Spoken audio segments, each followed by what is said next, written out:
But anyway, man, you ready to get into this? Yeah, let's do it. Okay, hold on. Let me just fix your camera real Now I'll quick. be like Michael. 3, 2, 1. No, okay. Dude, I started actually showing, or not show. Well, yeah, showing it. Like when he counts me down, because like I fucking. Oh, dude, I can't say count me down, dude. Ever since the fucking orgy movie, count me down, bro. Count me down. Count me down. Count me down. I I was like 10, 9. can't. Welcome back to Anime Casuals. I'm Lucky. Here I go! This hand of mine is burning red! And I'm Michael. Realize the only ones who should kill are those who are prepared to be killed. Johnny. Your darkness swallowed up my son? Who decided that? Erupting! Burning! Now all of you. Die.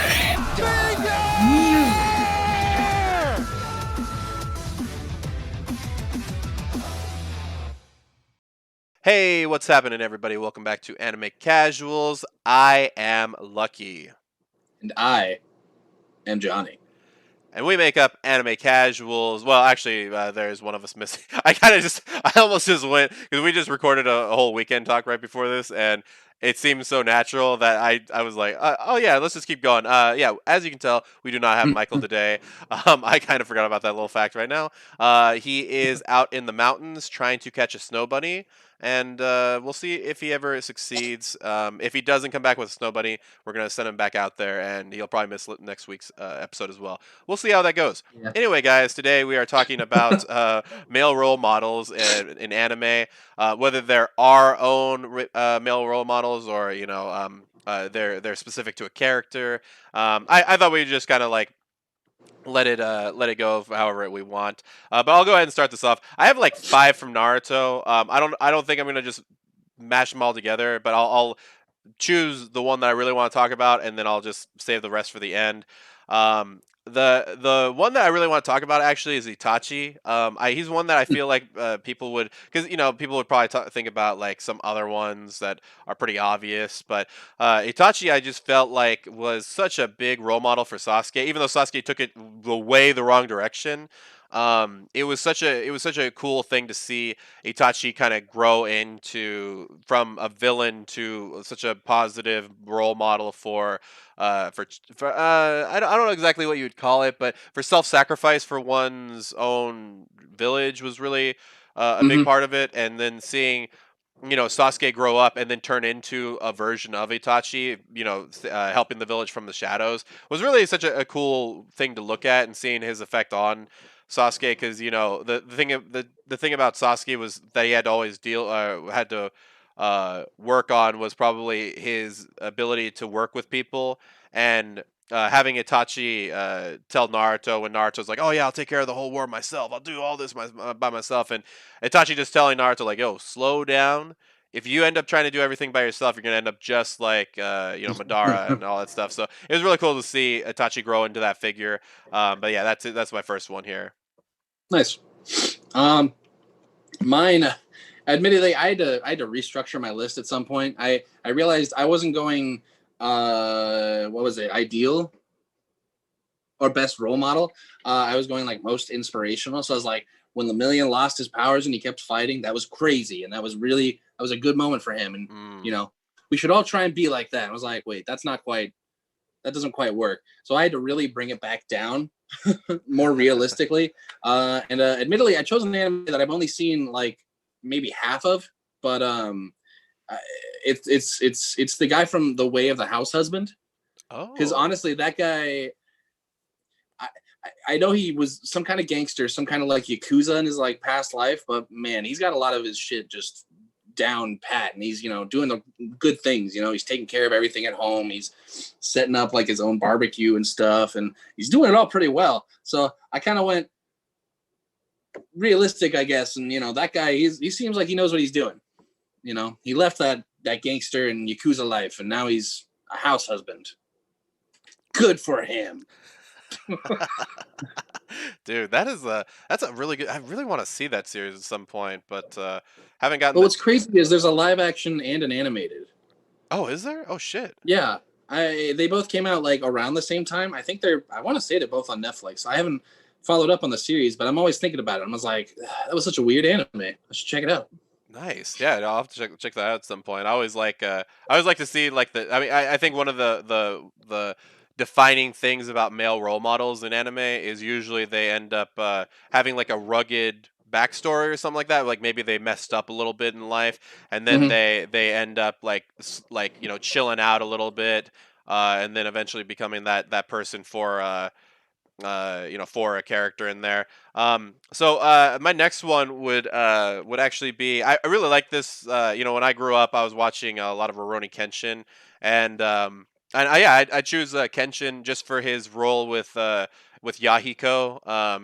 I just remember the first interaction that Kenshin has with Yahiko, where Yahiko basically just takes his money, and Kenshin stops him, and he's like, "Hey, if you need money, just ask." And then he gives him the money that he was going to steal, but he also makes him look like a little punk ass bitch, you know. And so, um, you know, and sometimes, you know, especially like you know, boys that age, like they kind of need that little snap back to reality. Oh, there goes gravity, you know, moment where it's like, you know what, like, you know, I'm not the shit, and I need to be like, I need to be careful out here. That's usually what the male role model is supposed to show is like, the world is fucking dangerous, you know. Um, be careful out there.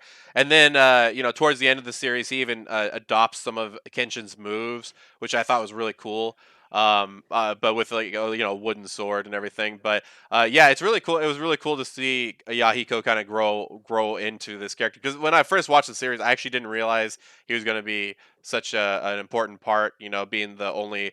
I think he was the only student of the Kaoru dojo or the I forget what her last name is, but you know that her dojo and everything. So seeing him really embrace the sword style or um the sword life instead of you know, trying to continue doing these you know, pickpocketing schemes was really cool to Hmm. see. So seeing Kenshin have that impact on him was really cool. So that's my next pick.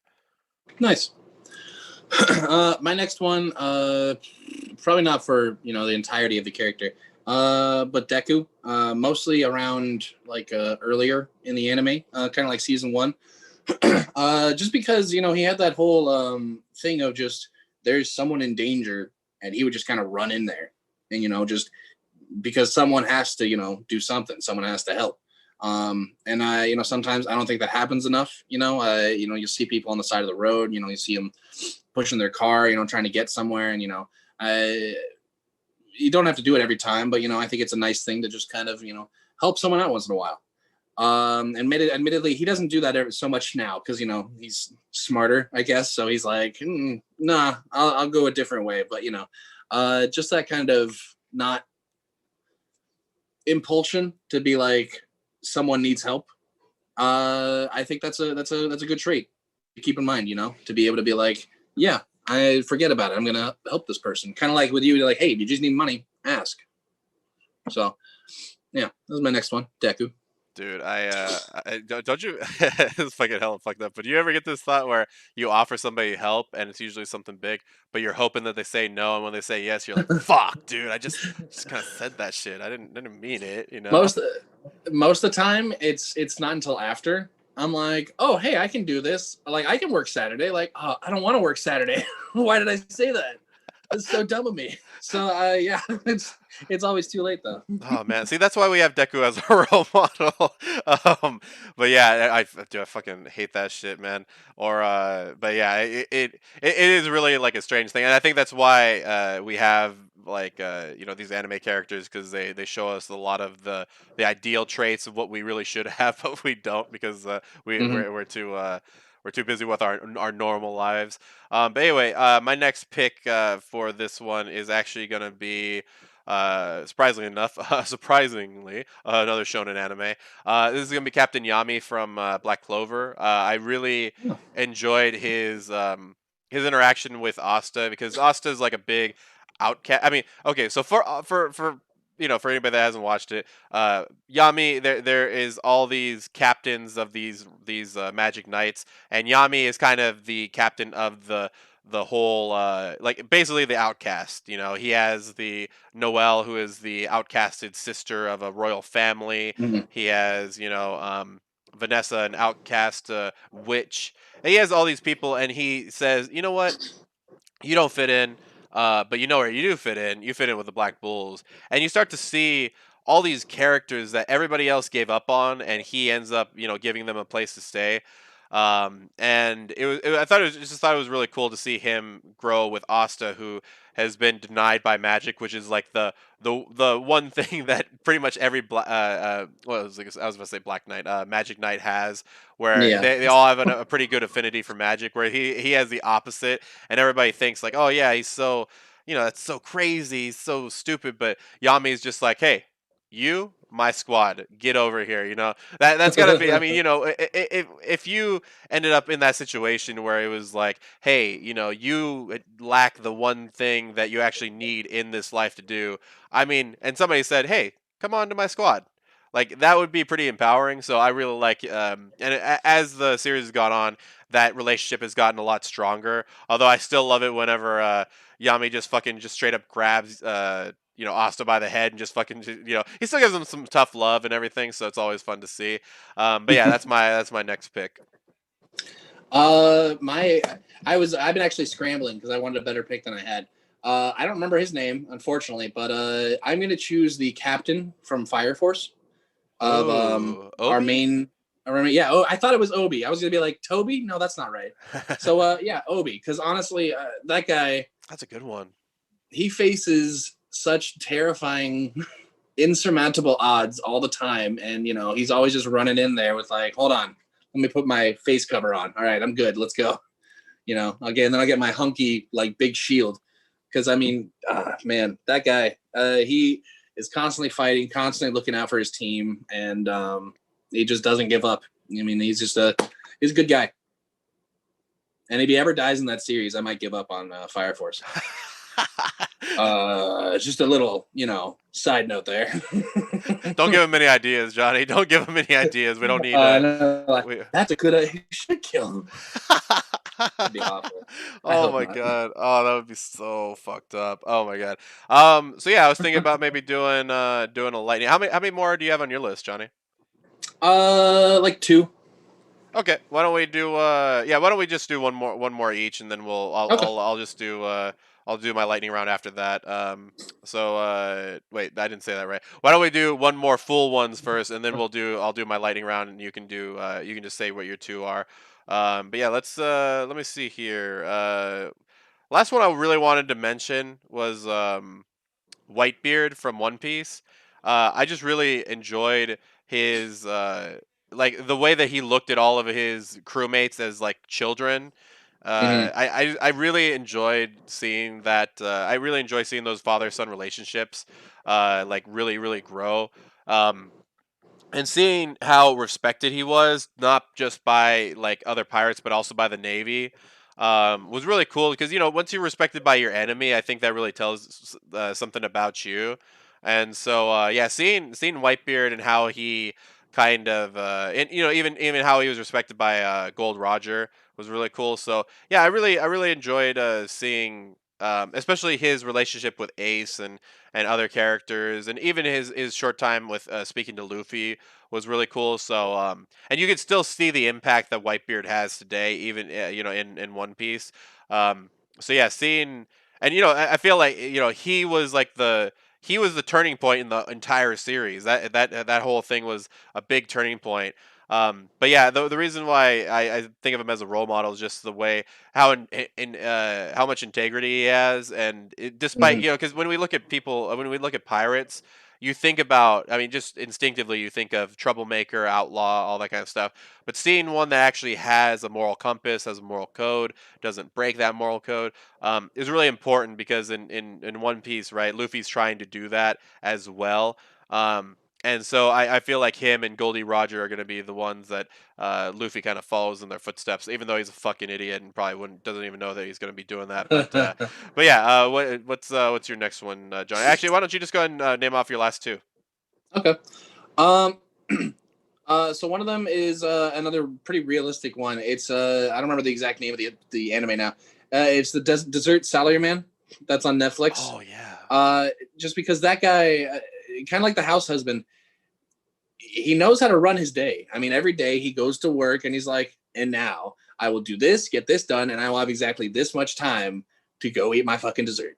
And man, I every time he eats those, it's always a good. He's picking like good desserts every time. So I mean, he definitely knows what he's doing. Clearly, he's got a decent house and living. So I mean, man, he knows what he's doing. Eat more desserts, guys. Damn, man, And then dude, my reaching outside the box there with a like a non-anime, dude. yeah, adjacent, Jason. And my next one, I don't know, it keeps popping in my head. I keep thinking about Gohan, from Dragon Ball Z, obviously. Actually, has there ever been another anime that's had anyone named Gohan, or is that like taboo now? Like, you can't have Gohan because it's Dragon Ball Z. Well, Gohan means like dinner and rice in Japanese, so I don't think a So lot they of probably just wouldn't do it. yeah, kind of like Carrot and Kakarot. Like, dude, if they had Okay. another Kakarot, they'd be like, fucked, man. Hey, you can't name him that. That's not okay. But just the idea of him, he has so much power, and he's totally aware of it, and he's very cautious about that, and he's trying to constantly just kind of not let that rule him, kind of as Saiyans tend to do. They're like, no, you want to get stronger so we can fight better? Sure, go ahead and do it. uh I just think it's a good quality, to kind of be like, I have this power, but I don't need to abuse it. I don't need to do terrible things with it. I don't need to finish someone. I don't need to kill them. It's just, there is a certain line that you don't necessarily need to cross. And then there are lines that you definitely need to cross. But, that's up to them. And they're going to figure that out one day when they stop, challenging other universes to tournaments and stuff. But, for now, yeah. Yeah, that's actually a pretty good one. I didn't think about Gohan, but yeah, that is pretty true, especially with his role in Go. I was about to say Gotenks. Goten's life. Mm-hmm. So yeah, I always thought that was weird, dude. They always said that Goten was adopted. I was like, how the fuck did you find somebody that looks just like Goku and is like what? And how is he Super Saiyan? Like, what is, dude? I actually no, I'm not gonna get into this right now. Yeah. Anyway, let's go into my lightning round real quick. We have Natsu from not One Piece, Fairy Tale.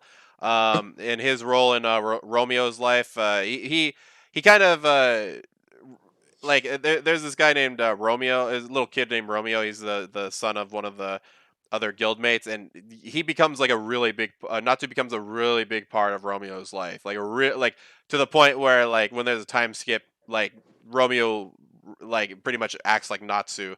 We have Jiraiya, Asuma, Iruka. There's too many. I was gonna say even the third Okage at one point, like Sarutobi. Like it's too many. There's too many of them from Naruto, and since I grew up, Yeah. like I mostly really got into Naruto. Like that was what was I gonna say? That's where I got a lot of the male role models from. So that's why I kind of grouped them all together. Mm-hmm. There's also Koro Sensei from Assassination Classroom. I just really I mean, it was a weird kind of role model, right? Like it's like all these fucking kids try and kill me, but there was a lot more of like a metaphorical value to that. Urokodaki from Demon Slayer, he was the one in the weird mask that teaches Tanjiro water breathing at first. Really enjoyed his role in Tanjiro's life, and also how much he like goes to bat for Tanjiro throughout the series.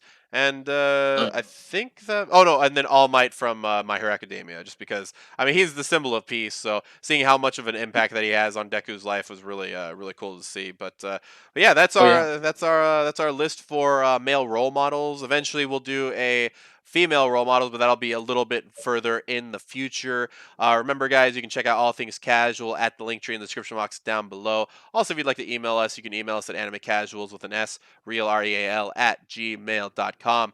But as always, guys, don't forget to keep it casual.